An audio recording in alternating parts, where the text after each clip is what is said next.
Bonjour YouTube et bienvenue à Food Découverte. Aujourd'hui, je vais vous apprendre à cuisiner le kimbap. Qu'est-ce que le kimbap?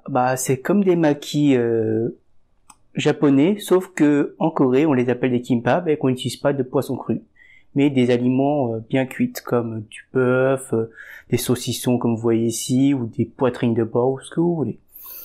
Alors, pour le faire, il vous faudra des algues, du riz, des œufs donc cuites et coupés en sens de la longueur, des korayas, des tamoudis qui sont des radis jaunes et des saucissons coupés en longueur. Il vous faudra aussi un petit support pour pouvoir rouler les algues, mais si vous n'en avez pas, tant pis, vous le faites à la main, hein. C'est pas très difficile. Donc pour cette fois-ci, je vous donne pas du tout du quantité parce que ça dépend de ce que vous mettez, ce que vous faites. Mais la seule chose qu'il vous faudra, c'est quand même des algues. Alors,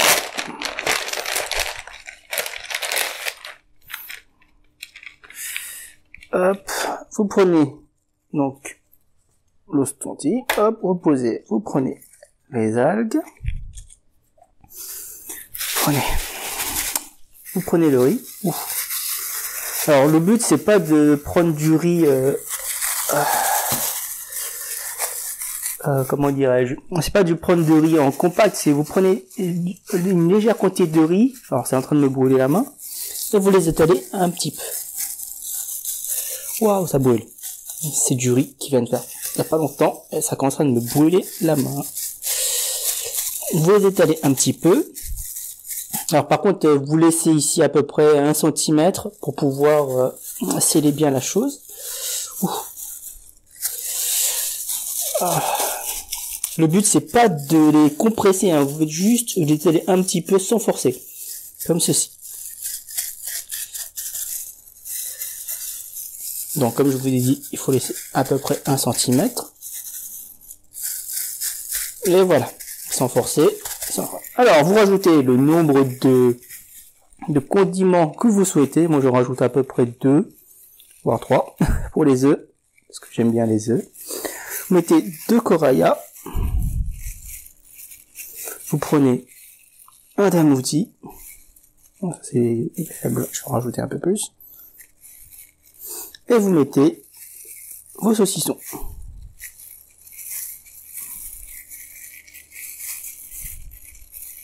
Et voilà. Et après, vous tournez comme ceci. Le fait que vous ayez laissé les centimètres va vous donner un kimbap parfaitement roulé. Et là, vous voyez que l'espace qu'on avait laissé est devenu une espèce de colle. Et nous avons donc notre premier kimbap. Donc, comme je vous dis, vous prenez juste légèrement votre riz. Ah oui, pour ceux qui n'ont pas de cet ustensile, je vais vous montrer comment on fait.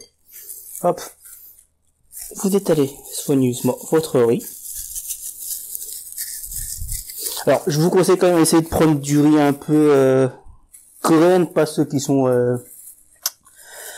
de type soi-disant coréenne japonaise, mais élevés en Italie. C'est un petit goût. C'est mangeable, mais c'est un petit goût pour les Coréens qui est un petit peu rébutant et même qui donne pas trop l'envie de manger. Parce que quand je mange du riz en Corée ou au Japon, j'ai vraiment l'impression de manger des bons riz. J'apprécie le riz. Mais quand je mange ces riz-là, je les mange juste parce que c'est du riz et que j'ai pas d'autre chose à manger. Voilà. Hop, on refait le process, hein. Vous pouvez faire à la méthode que vous souhaitez. Hop.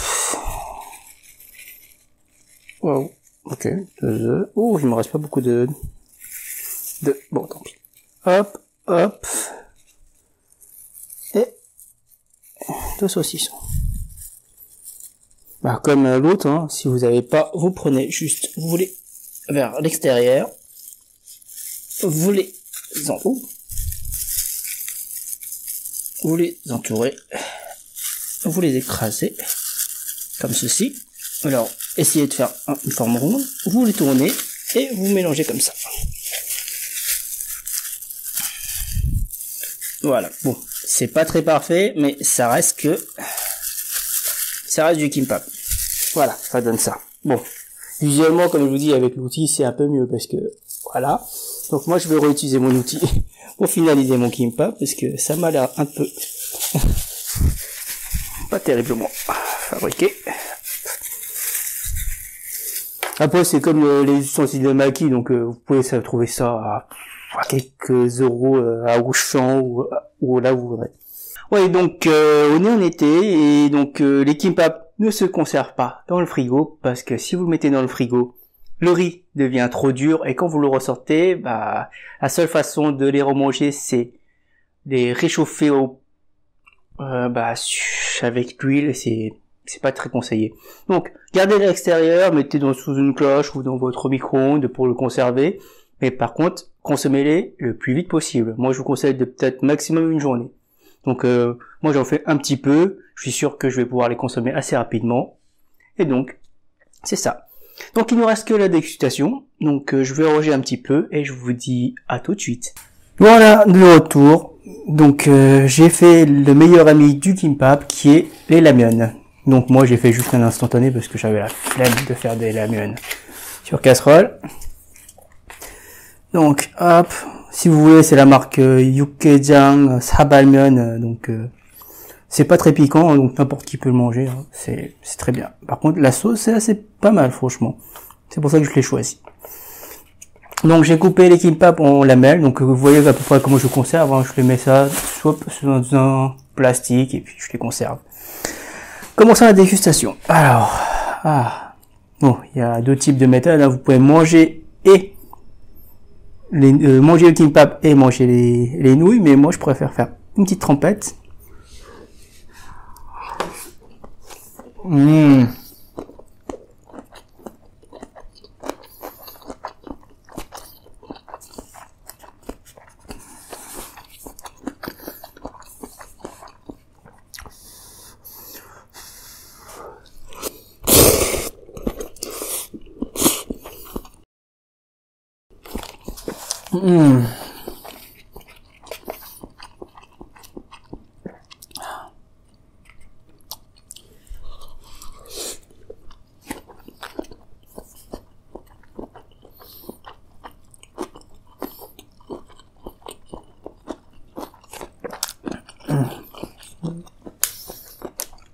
Je vais enlever mes lunettes avec la buée, je vois que dalle.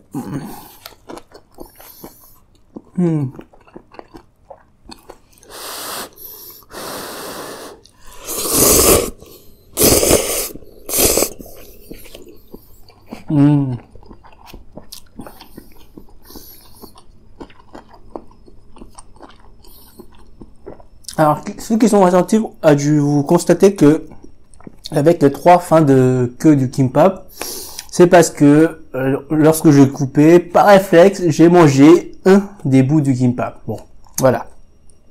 C'est ceux qui ont trouvé, bravo à vous, vous êtes observatifs.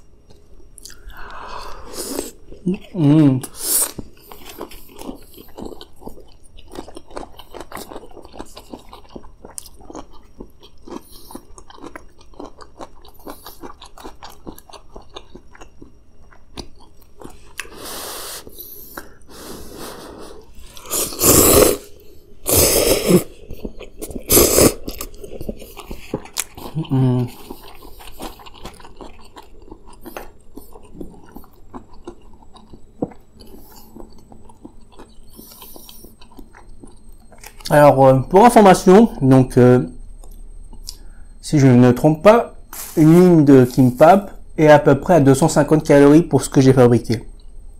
C'est d'après le calcul d'un logiciel que j'utilise pour calculer les calories. Donc là, j'ai à peu près 500 calories. Ça, c'est 500 calories aussi. Donc ça fait 1000 calories. Ça fait un repas bien décent comme il faut. Mais si vous voulez manger que de l'eau avec ça, c'est déjà pas mal pour faire les diètes. Voilà. Mais bon, sinon vous pouvez les apporter un peu partout et puis les manger. C'est assez compact au niveau des du riz avec les aliments, donc c'est très joyeux, simple à transporter et bien nourritif. Voilà, continuons ce petit délicieux dégustation.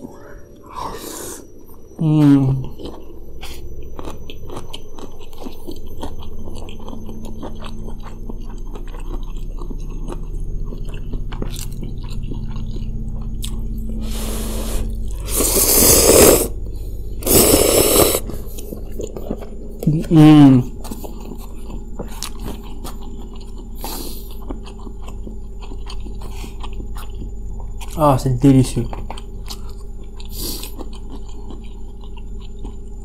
Parfait pour les diètes.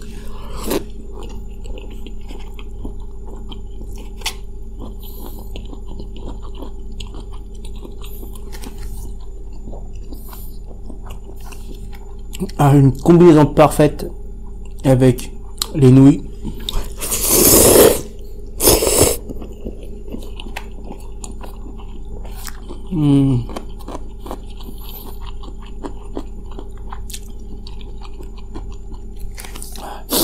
Bon, bah, je sais que ça marche pas, mais allez, faites A.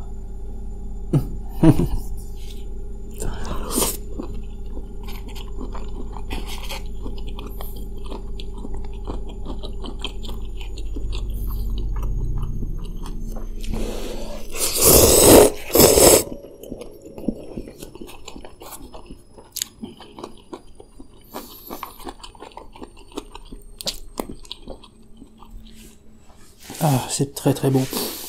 Bon, si vous l'achetez comme ça, bon, en Corée, c'est 1 € une ligne. Maintenant, attendez, quoi que maintenant, c'est, ouais, entre 1,50 € à 2 €. C'était ce qui était vendu, ouais, each one, ouais, 1,50 € la ligne de kimbap en Corée.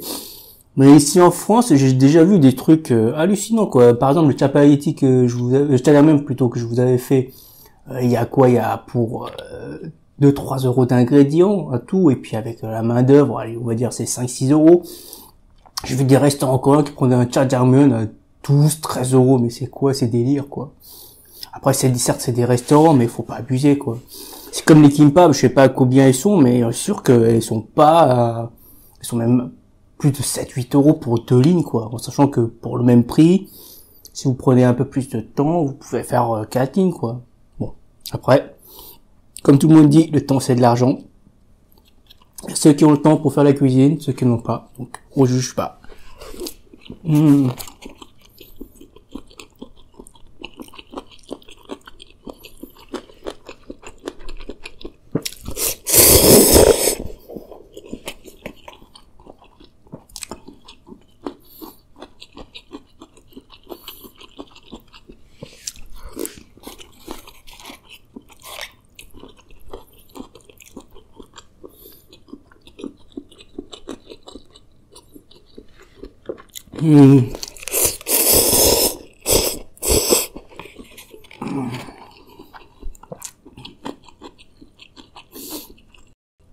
Ah, pour info, c'est ce kimbap là, c'est ce que j'avais fait à la main. C'est pas très consistant et se casse vite assez facilement. Donc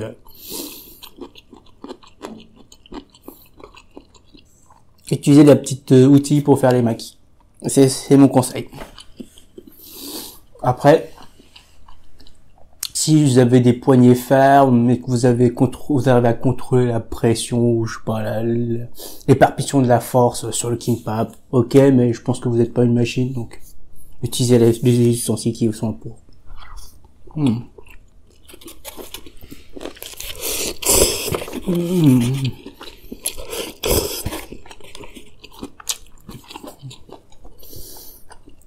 Ah, vous avez dû voir que j'ai changé le concept de la cuisine. Maintenant, je vous donne tous les ingrédients finaux et je les mélange vite fait. Bon, j'ai vu que peut-être que c'était le fait que ça prenait beaucoup de temps et que surtout, sur les autres confrères youtubeurs, la cuisine, ils mettent pas plus de 5 minutes. Donc, je vais essayer de compresser de plus en plus le temps pour la préparation et puis le reste, je vais laisser pour la dégustation, mais bon. Dites-moi ce que vous en pensez dans le commentaire. Tout doux.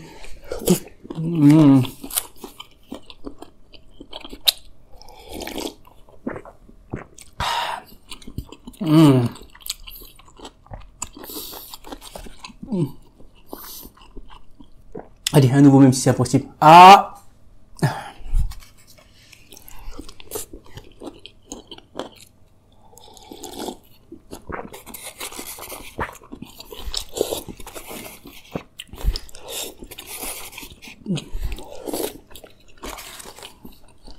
Fou!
Ah. Allez.